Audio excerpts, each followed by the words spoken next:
27 Juli 2016, seorang pria kehilangan kakinya dalam kecelakaan sepeda motor. 3 minggu kemudian, ia mengundang 10 temannya untuk makan malam, dan menu utamanya adalah bagian dari tubuhnya sendiri.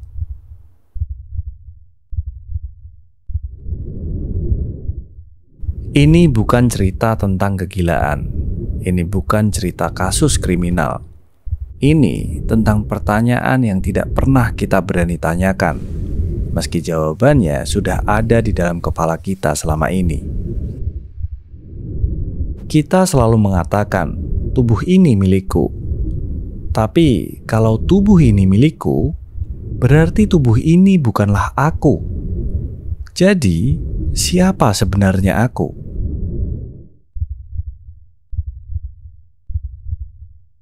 Lalu muncul satu pertanyaan lagi. Jika tubuh ini benar-benar milik kita, apakah kita bebas melakukan apapun terhadapnya? Sejauh mana kebebasan itu bisa diterima? Dan di mana batasnya?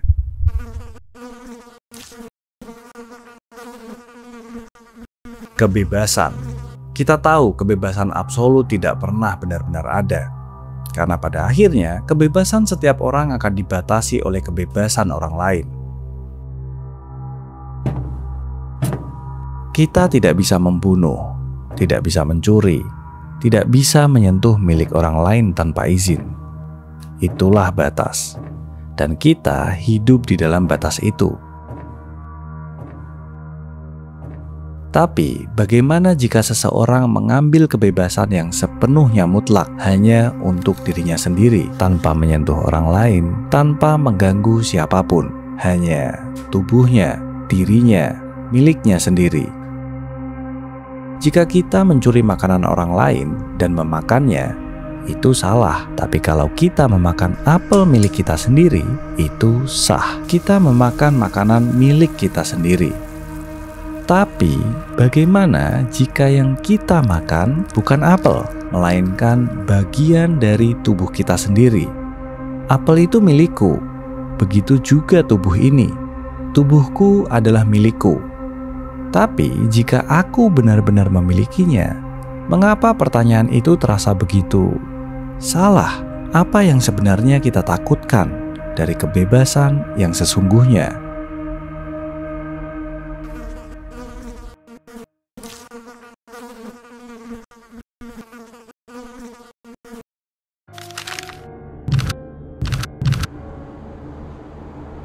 Tahun 2016, seorang pria di Amerika mengalami kecelakaan sepeda motor.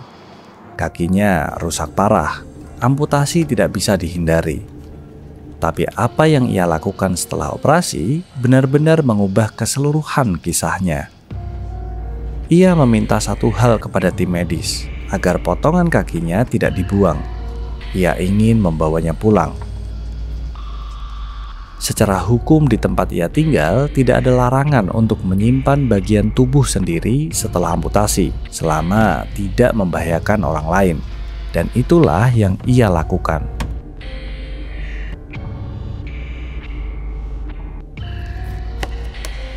Tiga minggu setelah operasi, pria ini mengundang 10 temannya untuk makan malam. Semua orang datang, dan semua orang tahu apa yang akan dihidangkan.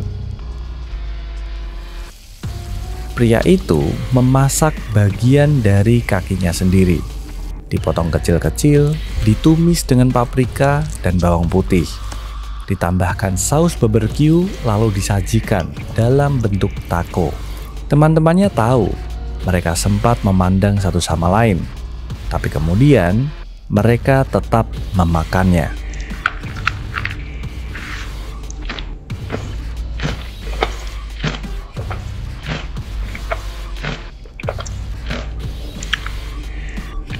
Tidak ada yang dipaksa, tidak ada yang kehilangan akal.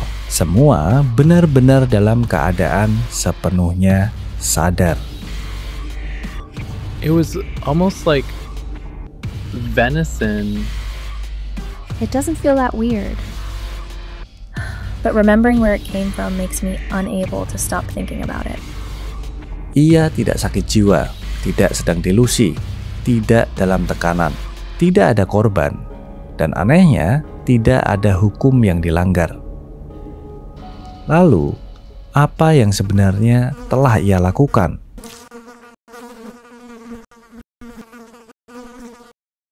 Kalau ini bukan kejahatan, kalau ini bukan delusi, kalau tidak ada korban, tidak ada darah, tidak ada jeritan, maka ini apa? Orang berpikir, siapapun yang memakan dirinya sendiri pasti sakit jiwa. Tapi pria ini tidak pernah bicara soal penderitaan, tidak merasa aneh, tidak merasa bersalah. Ia hanya tenang. Tidak ada frustasi, tidak ada depresi, tidak ada suara dalam kepala, tidak ada trauma masa kecil yang ia ceritakan. Ia hanya ingin tahu bagaimana rasanya, dan ia ingin mencobanya. Psikiater yang menganalisisnya tidak menemukan gangguan besar, tidak ada psikotik, tidak ada bipolar, tidak ada gangguan identitas. Justru sebaliknya, ia terlalu sadar akan dirinya.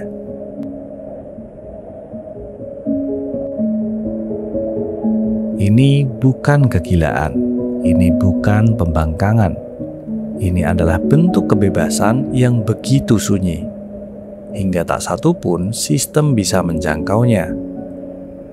Apa yang kamu lihat sebagai kegilaan, mungkin bagi dia adalah bentuk keingintahuan yang paling jujur.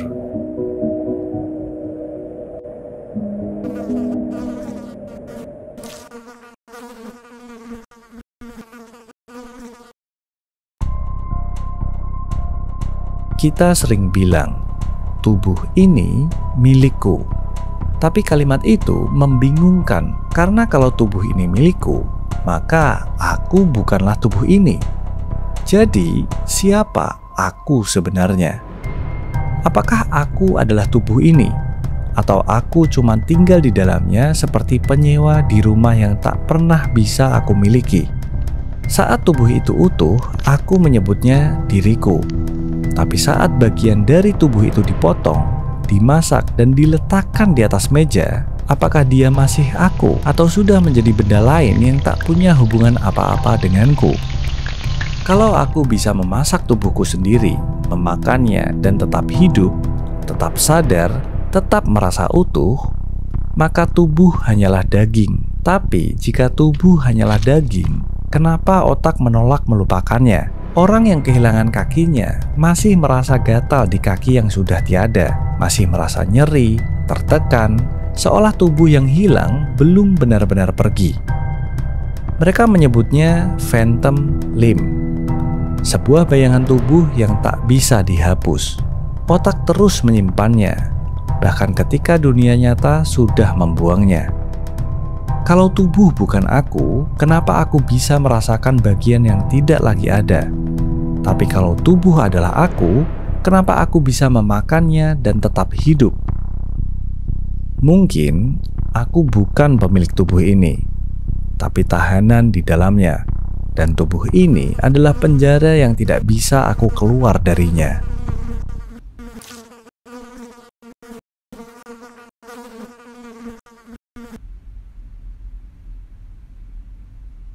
Kita hidup dalam batas hukum, batas moral, batas rasa.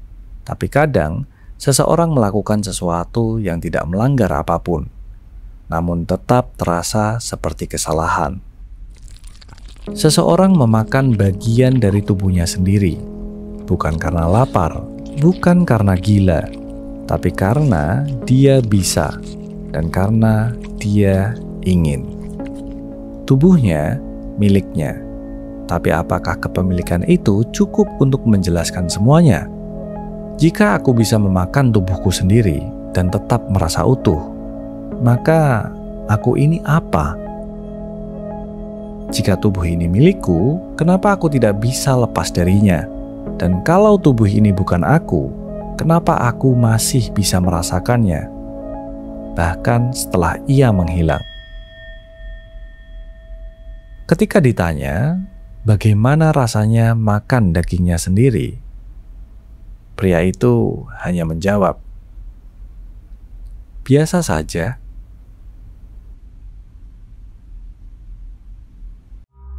Kita selalu bicara soal tubuh, soal hak, soal kebebasan.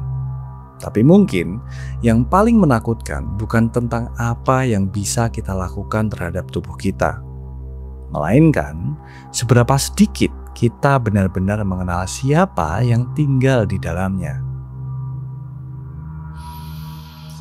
Dan kadang, aku sendiri pun gak yakin apakah ini aku yang sedang bicara atau hanya tubuh yang masih bernafas dan kebetulan bisa bicara.